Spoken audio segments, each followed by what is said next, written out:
안녕하세요. 증여세와 관련해서 여러분들께서 많이 질문을 하시는 증여계약서, 차용증, 증여세 신고서 작성법 등 궁금하신 사항에 대해서 간단한 신고 정도는 굳이 여러분들께서 세무 전문가를 찾아가지 않아도 스스로 할 수 있도록 실제 작성법과 세액 계산 사례 등을 누구나 알기 쉽게 강의를 준비했습니다. 영상을 끝까지 잘 시청을 해보시고 증여세 신고와 관련된 궁금증에 많은 도움이 되시면 감사하겠습니다. 우선 증여세 신고를 하기 위해서는 어떤 서류들이 필요하고 신고는 언제까지 해야 되는지 살펴보도록 하겠습니다. 다음은 증여세 신고 시에 필요한 서류와 신고 기한을 좀 살펴보겠습니다. 필요한 서류로는 증여계약서와 가족관계 증명서, 과거의 증여세 신고 내역 및 증여재산 평가 내역서, 채무 관련 서류, 채무 잔액 증명서와 임차 보증금 등이 여기에 해당이 되겠고요. 또한 증여재산 평가를 위해서 감정평가를 하셨다면 관련 감정평가서와 비용 등이 포함이 되겠고요. 부동산 등기부 등본과 토지 건축물 대장 등이 필요하겠습니다. 또한 증여세 법정 신고 기한은 재산을 증여받은 날이 속해 있는 달의 말일부터 3개월 이내가 되겠고요. 신고를 하는 경우에는 신고납부세액 공제 3%의 혜택을 받을 수 있겠습니다. 신고 기한이 지난 후에도 신고를 할 수는 있겠는데요. 신고를 할 수는 있겠지만 최대 납부 불성실과 신고 불성실의 40%까지 가산세가 할증이 되겠습니다. 그리고 신고서 제출 방법으로는 관할 세무서에 직접 방문을 하셔서 신고서를 제출을 하시거나 아니면 인터넷으로 국세청 홈택스에서 신고가 가능하겠습니다. 다음은 민법에서 정한 증여의 의미를 좀 살펴보고 증여의 시기는 어떻게 되는지 살펴보겠습니다. 민법 제554조에 보면 증여는 당사자 일방이 무상으로 재산을 상대방에게 수여하는 의사를 표시하고 상대방이 이를 승낙함으로써 그 소효력이 생기게 되겠습니다. 권리의 이전이나 행사의 등기 등록이 필요한 재산 같은 부동산 같은 경우에는 등기 등록일, 판결 등으로 실제 부동산 소유권을 취득한 날이 증여의 시기가 되겠고요. 신축 건물이나 분양권을 취득하는 경우에는 건물 사용 승인서 교부일, 사실상의 사용일과 임시 사용 승인일 중에서 가장 빠른 날이 되겠습니다. 기타의 재산은 인도한 날 또는 사실상의 사용일이 되겠는데요. 여기서 현금과 예금, 주식, 보험금 등의 증여 시기를 좀 추가적으로 살펴보겠습니다. 현금 증여 시기는 현금을 수중자에게 인도한 날이 되겠고요. 현금을 만약에 금융계좌로 통장을 통해서 입금을 한 경우에는 계좌로 입금한 날이 되겠습니다. 주식 증여 시기는 해당 주식을 인도받은 날이 되겠으며 생명보험이나 손해보험의 증여 시기는 보험사고가 발생한 날이 되겠습니다. 그리고 참고적으로 증여세 신고기한 예를 들어서 설명을 해보겠는데요. 예를 들어서 5월 15일 날 현금 증여가 이루어졌다고 한다면 당해 증여일의 말일로부터 3개월까지이기 때문에 6, 7, 8, 3개월이 지난 8월 31일까지가 증여세 신고기한이 되겠습니다. 기타 상세한 증여의 시기와 증여재산 공제 금액은 화면상의 표를 참고해 보시기 바랍니다. 여러분들께서 지금 화면상에서 증여재산 공제 한도 금액을 보고 계시는데요. 가끔 증여재산 공제 한도 금액 적용 기간에 대해서 질문들을 많이 하시는데요. 1회 증여재산 공제를 받을 수 있는 기간은 10년에 한 번이 되겠습니다. 따라서 10년 동안 배우자에게 예를 들어서 6억을 공제를 받았다면 다시 10년이 지난 후에 또 다시 6억을 추가로 받을 수 있겠다는 얘기가 되겠습니다. 저희 산울TV는 정부의 부동산 세금 정책과 각종 생활제도 변경, 동남아 여행 정보, 은퇴 생활 정보, 자격증 정보 등 일상생활에 필요한 정보를 신속하고 정확하게 전해드리는 채널입니다. 여러분들께서 관심과 애정으로 구독, 좋아요, 알림 설정해 주시면 대단히 감사하겠습니다. 화면에서 지금 증여계약서 서식을 보고 계시는데요. 인터넷에서 다운을 받아서 사용을 하시거나 증여계약서는 법적으로 딱 정해진 서식이 없기 때문에 실제 증여 사실을 정확히 기록을 하시면 되겠습니다. 다음은 증여계약서 작성 방법을 좀 살펴보겠습니다. 증여는 일종의 계약행위이기 때문에 증여자의 증여 의사와 수중자의 승낙 요건이 있어야 성립이 되겠습니다. 민법과 세법상에서 증여 요건의 일정한 법정 서식을 요구하고 있지 않기 때문에 실제 증여 사실을 있는 그대로 증여 계약서에 사실대로 기록하시면 되겠습니다. 증여 계약서 내용에 포함시킬 내용을 잠깐 살펴보게 되면 증여 재산, 즉 부동산인지 현금인지 주식인지 증여재산의 표시를 정확하게 표시를 해주시면 되겠고요. 증여자가 무상으로 재산을 수여하고 수증자가 승낙했다는 내용, 그리고 증여재산의 이전 시기 또는 인도 시기, 증여 목적, 이전 비용, 증여계약 불이행 시 손해배상 문제, 계약 해제에 관한 사항을 포함을 시키면 되겠습니다. 그리고 특히 주의하실 것은 계약서를 작성 완료를 했다면 증여자는 반드시 인감으로 날인을 하고 수증자는 일반 도장으로 날인을 해도 상관을 없겠습니다만 2장을 작성을 해서 각각 한 부씩 날인하고 보관을 하시면 되겠습니다. 다음은 증여세 신고 시 부동산을 증여하게 되는 경우 해당 부동산에 대한 채무 금액을 반드시 기록을 하게 되어 있는데요. 요즘 부동산 가격이 많이 폭등을 했기 때문에 자녀들이 부동산을 취득하거나 전세 자금을 구할 때 금융권 대출이 쉽지 않기 때문에 부득이 가족이나 형제, 친인척 등에게 금전을 차용하는 경우가 많은데요. 이때 차용증을 어떻게 작성을 해야 되는지 차용증 작성 방법을 살펴보겠습니다. 여러분들께서 가족 간 돈 거래를 하는 경우에 반드시 차용계약서를 작성을 해야 되는지, 또는 이자 지급은 법정 이자율인 4.6%를 초과를 해서 지급해야 되는지 등등 궁금한 사항에 대해서 강의를 진행해 보겠습니다. 상속증여세법 제41조 사항을 보게 되면 금전 무상 대출 등에 따른 이익의 증여, 이 항목이 있는데요. 타인으로부터 금전을 무상으로 또는 적정 이자율보다 낮은 이자율로 대출을 받은 경우에는 그 금전을 대출받은 날의 다음 각 호의 구분에 따른 금액을 그 금전을 대출받은 자의 증여재산가액으로 한다. 다만 다음 각 호의 구분에 따른 금액이 대통령령으로 정하는 기준금액 미만인 경우는 제외한다. 이렇게 되어 있는데요. 여기에서 대통령령으로 정하는 금액이라는 것은 1천만 원을 의미하는 것이고 적정 이자율은 4.6%를 의미합니다. 다음은 반드시 차용계약서를 써야 할까요? 라고 질문을 많이 하시는데요.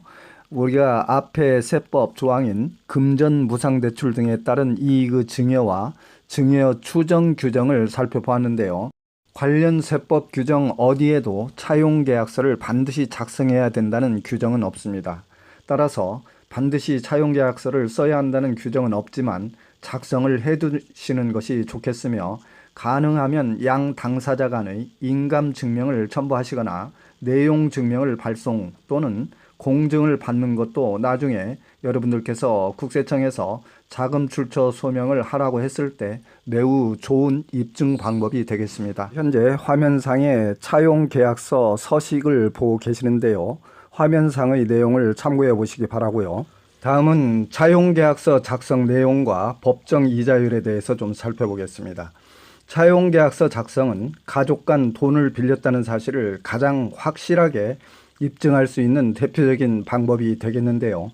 작성 내용 기록 사항에는 채권자와 채무자, 작성 시기, 채무 변제 조건, 원금 이자 상환 내역, 지연 손해금 내용 등을 기록을 하시는 게 좋겠고요.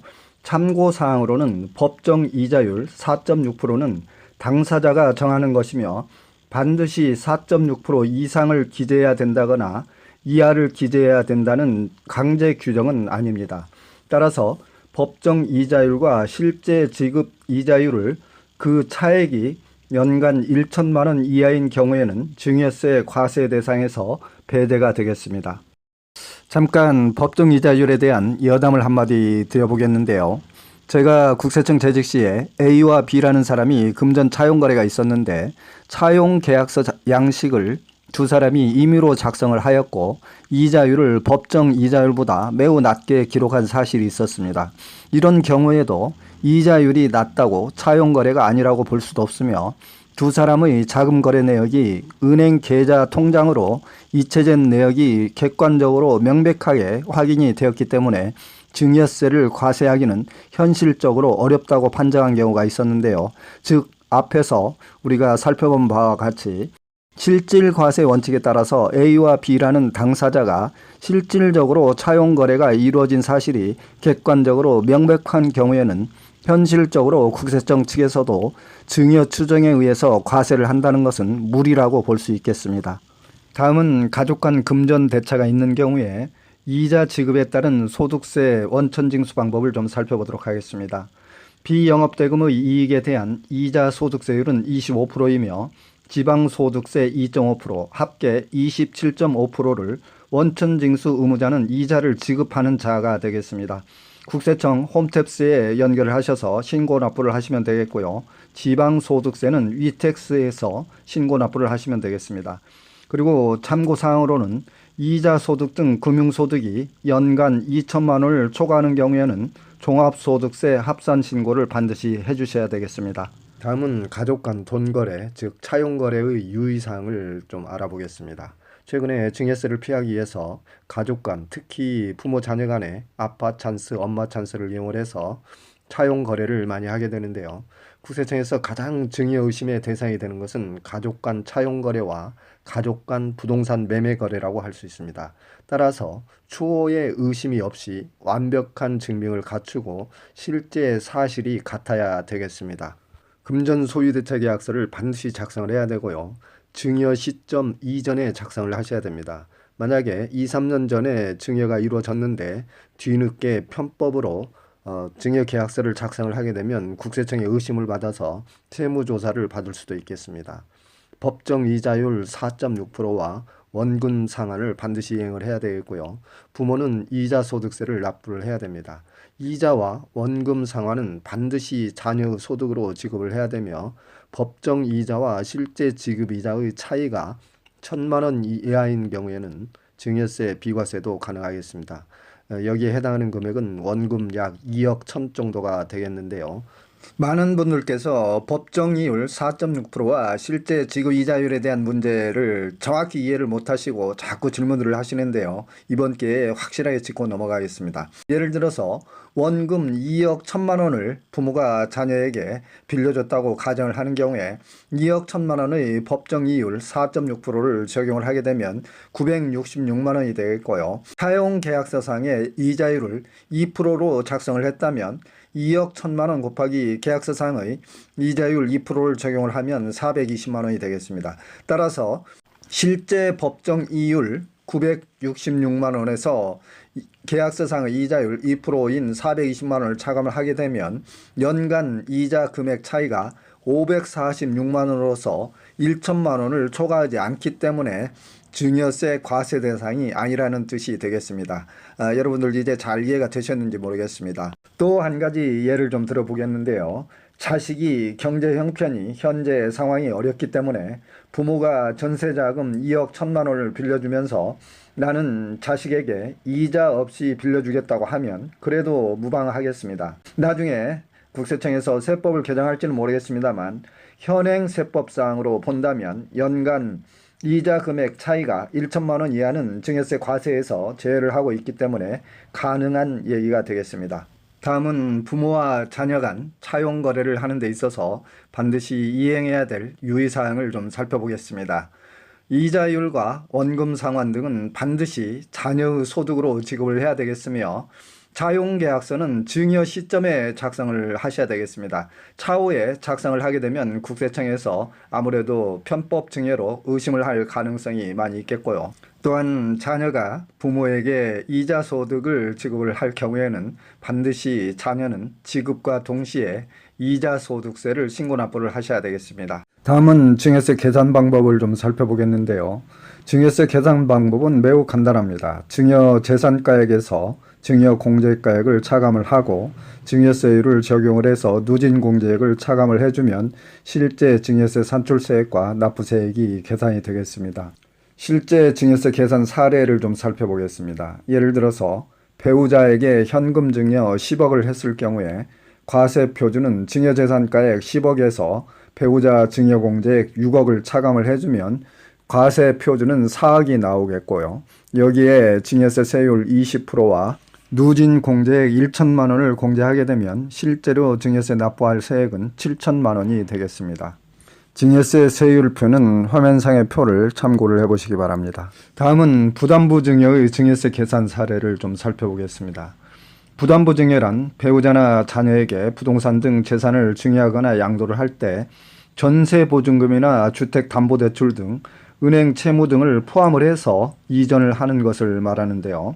예를 들어서 주택가액 10억, 전세보증금 5억을 자녀에게 증여를 하는 경우에 증여세 과세표준은 주택가액 10억에서 전세보증금 5억과 증여재산 공제 5천만 원을 차감을 하게 된 4억 5천이 되겠고요.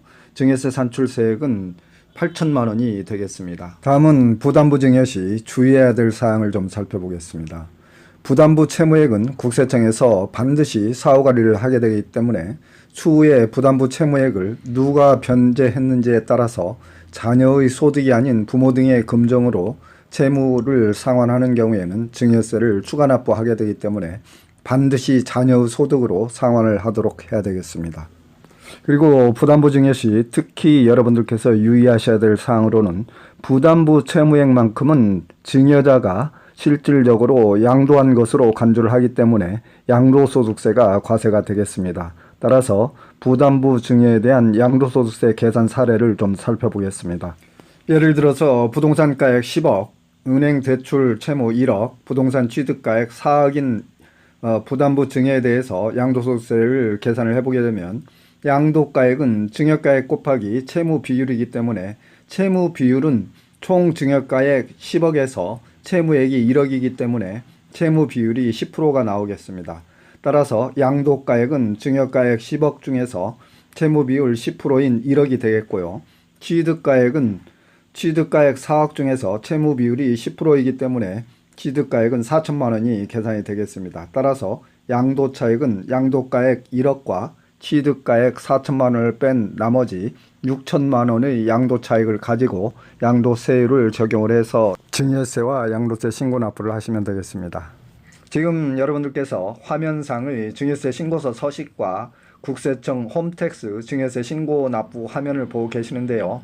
앞의 증여세 사례 계산 사례에서 살펴본 것처럼 계산 금액 과정을 증여세 신고서에 직접 옮겨 적거나 신고서를 작성을 하셔서 관할 세무서에 직접 제출을 하시거나 또는 국세청 홈택스에서 인터넷으로 신고를 하시고 납부서를 출력을 해서 증여세를 금융기관 등에 납부를 하시면 증여세 신고가 종료가 되겠습니다. 이제 마지막으로 여러분들께 증여세 절세 방법은 어떤 방법이 효과적인지 좀 몇 가지 말씀을 드리고 강의를 마무리하도록 하겠습니다. 현금보다는 부동산 증여를 선택하는 것이 유리하겠습니다. 현금 증여 시는 증여 금액 전체가 증여세 과세가액이 되지만 부동산을 증여를 하는 경우에는 정부의 공시 가격으로 결정되는 경우가 많기 때문에 좀 더 유리하겠고요. 자녀가 소득이 지속적으로 발생이 되는 경우에는 가족 간 차용 거래를 적극 활용하시는 게 좋겠습니다. 다음으로는 앞에서 살펴본 바와 같이 부담부 증여를 활용을 하시고요. 또한 10년 단위의 장기 증여 계획을 세워서 증여 공제 한도 내에서 10년 동안 순차적으로 증여 공제 한도를 받을 수 있도록 장기적인 계획을 세우시는 게 좋겠습니다. 지금까지 제 강의가 여러분들께서 유익하셨다면 좋아요, 구독을 좀 눌러주시면 감사하겠습니다. 그리고 기타 세목에 대해서 궁금하신 사항이 계시면 제 유튜브 상에 산울TV를 검색을 하셔서 각 세목별로 자세히 강의가 되어 있기 때문에 참고를 해주시면 대단히 감사하겠습니다.